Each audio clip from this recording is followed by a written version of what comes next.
My name is Brian Bautista, going 36 this month. Been 4 years here in Australia, luckily, become a chef. It's a privilege. And yes, start as a student way back 2019. I was working before in the Middle East and for 4 years in the Middle East. Then decided to punta dito sa Australia para mag-take ng risk at makita kung anong buhay meron dito. Nandito ako sa Australia, naging independent ako. Naging independent, tapos nagtiwala lang ako sa sarili ko. Disadvantage ko is yung maging mag-isa.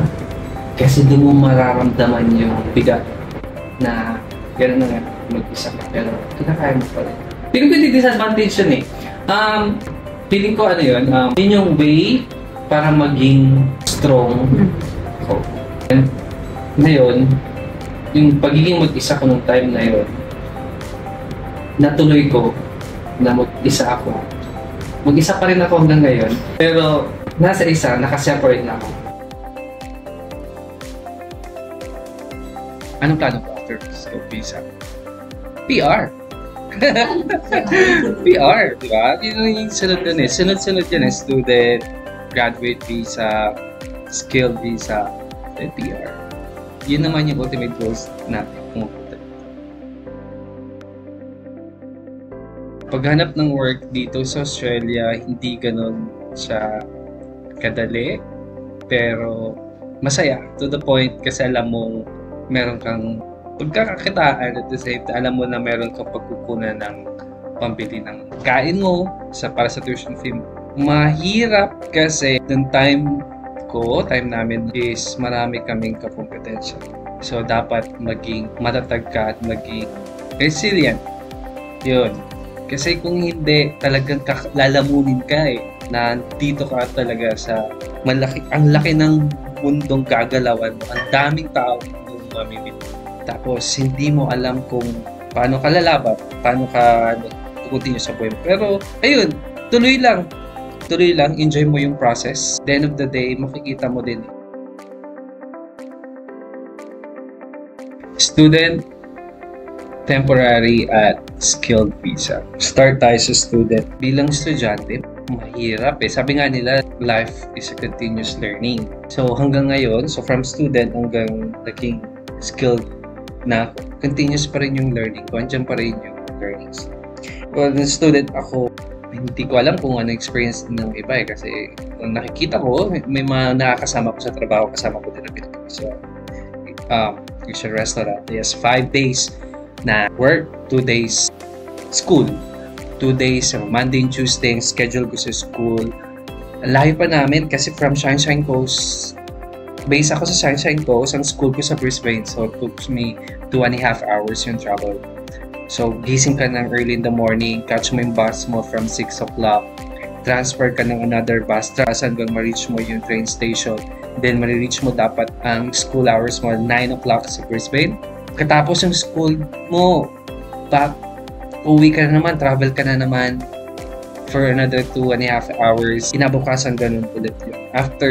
After ng 2 days yan, work ka for 5 days. So, parang yun lang naging routine ko for, sige sabihin natin, almost 2 years dahil yun yung nandun sa COE ko. After ng graduate visa, sinunod ko eh. Nag-apply ako agad ng graduate visa. Nag-grant ang graduate visa ko siguro 1 year and 1 month. Yung time na yun, COVID. So, hindi pa ganun mabilis ang grant ng immigration ng time na yun. So, advantage yun para sa akin kasi umaba yung length ng visa ko. After ng graduate visa ko, concentrate ako dun sa company na nagbigay ng full-time sa akin kasi kailangan kong magkaroon ng full-time experience as a chef. So, nasa isang place lang ako ng isang company lang ako para makuha ko yung full-time na experience. Then, after ng graduate visa ko, sinunod ko na is skilled. Ang graduate visa, it's like, yung time ko is 2 years. 2 years yung left nun. Pero di ko naggamit lahat ng 2 years na yun dahil after a year, tinagtanong na ako sa company kung anong plano nila para sa akin. Bibigyan ba nila ako ng sponsorship or so nagtanong ako sa kanila.